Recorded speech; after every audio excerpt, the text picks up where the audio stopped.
On to you, Dr. Kavita. Thank Dr. Chitra ma'am, and actually I thank Dr. Vivek also. He has made my part a little easier, especially with this last slide. Actually, the last slide, he has proven that he has given me an idea actually that he already is he's coming to my side actually, saying there is a debate, right? So cataract, when squint and cataract coexist, whether to combine or not, that's what we are talking about now. So do they coexist? Of course, they do coexist, especially when there is an untreated childhood strabismus with age-related cataract, like infantile esotropia or exotropia.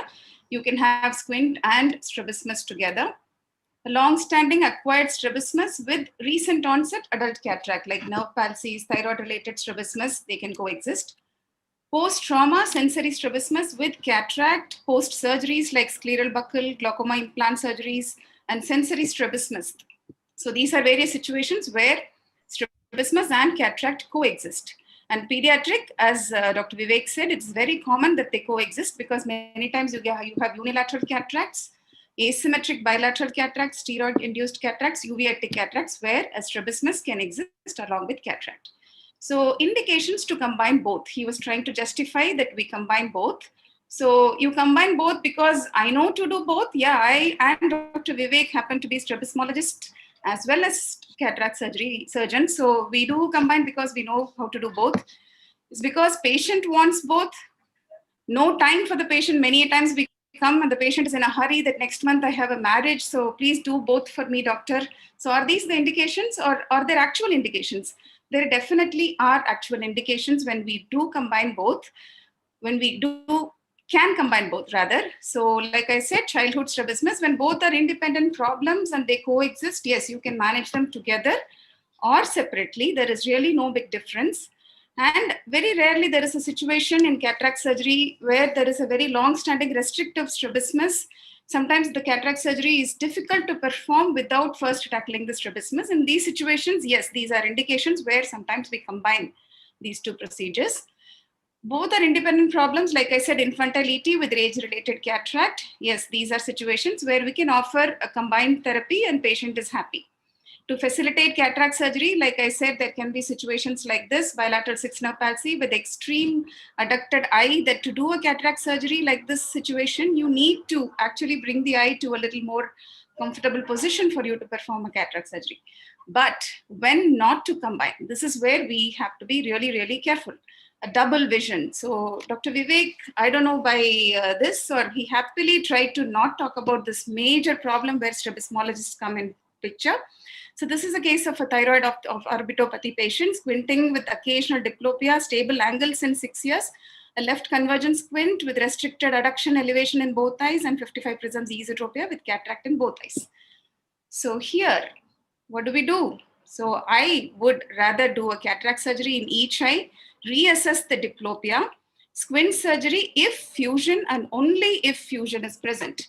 So this is not a situation where I would jump and combine and do the cataract surgery just because it's convenient. And when strabismus is recent, but cataract is before strabismus onset, like decompensated IDS due to cataract. So this is a very common situation. Sometimes patients with occasional squinting on and off become a constant squint because of an onset of cataract, like this gentleman here. So he has no other problem. So now what? Again, I would rather do each eye cataract surgery, reassess the squint. The squint surgery the cataract surgery may itself improve the control back to his original condition. And if not, then if angles are stable, then we do a squint correction. And sometimes the squint and the strabismus can be long, but not long enough. Like for example, a patient with a trauma of 10 years of age with a traumatic cataract ignored and now comes with a sensory exotropia. Here is a red flag. Here there is a situation called central fusion disruption, which the same article he had quoted, Dr. Kushner warns about this. Diplopia may be very as less as 0.3%, but when it is there for the person, it is 100%. So here, this is a situation where we never combine a squint surgery along with a cataract surgery. And pediatric, I would never combine them. Ideally, why not? Because vision improvement always comes first, as we are taught that amblyopia can improve the alignment. And after you do a both combined surgery, if the patient still remains amblyopic, the parents get discouraged to do amblyopia therapy because you're aligned. And recurrences in this situation is very common with respect to the squint, and consecutive strabismus is very common if the vision is poor. So the red flags when we see cataract and strabismus together is pediatric, sensory strabismus where unpredictable vision potential is there, and diplopia. So as always in medical practice, it is as important to know what not to do. So thank you so much for your patient hearing. Nice talks, both of you, in spite of the fact that somebody has to become the last team, and I was feeling so bad about it that it went on and on. And I even curtailed the discussions, but the talks were good. So I have one question for both of you. You all could answer this. Is there any sense, if at all, even Dr. Vivek, I think, doesn't do combined surgery largely. He took it up for the sake of the debate. But is there any issue with doing a combined surgery with the toric IOL? Dr. Vivek, you want to answer? You want to answer this? Yeah, I don't do the toric IOLs. I don't do adult cataracts. Yeah. We would rather probably defer it and either do the cataract surgery, because there is a small evidence to prove that strabismus surgery can alter the astigmatism to a slight extent. So we would not combine that situation. And what are your thoughts on combining Botox injection to the muscles along with doing a cataract surgery? Like supposing the patient has some nerve. It's similar indication, ma'am. I have no experience, and there are very limited studies also. Surgeries, yes. I also have done actually several surgeries in adults who have had squint and cataract, where both are literally independent procedures. But Botox, I do not have an experience or. Yeah, I think the combining the cataract with strabismus and that too with the Botox, I think there is no literature on this. Okay. So other than cataract, like, infantile ET, there is a lot of things going on, like doing bilateral MR with or without Botox, or, the Botox along with as an additional, the less recession, and then you top up with the Botox. So I think despite all this, the overall success rate of using Botox alone versus, the standard strabismus surgery, the success rate is not more than 50%. So I think at this time point, I think the bilateral recession with or without, the cataract would be the standard of care. Just one simple, thanks a lot. Just one simple question. The DSEC FACO is Dr. J.K. Reddy and Revati are there. We just as a comprehensive yes. we wanted to know what would be a surgical incision when you do a combined surgery. Would you do a sclerocorneal or an incision beyond the graft? How would you do I do corneal only. I do corneal. Corneal only. And yeah, corneal only. I do just like a phaco, but we just enlarge it to 4.5 mm. Then insert the if I do DSEC, most of the times we are not doing DSEC. DSEC is almost, unless there is no iris, something like that. Most of the times we do DMEC, so we don't need to enlarge. If I do DSEC for any other like atrophic iris or some other problem, no iris, something like that, very rarely we do. So we enlarge it to 4.5, then insert the DSEC graft. How would you IUL part modification? How would you modify it when you're doing a combined procedure? Right, Revati?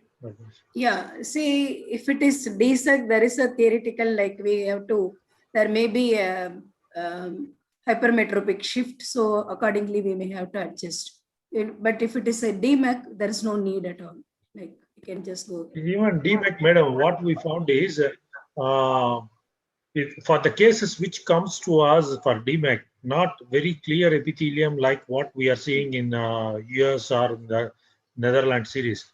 Our epithelium, most of the time there will be edema and bulle.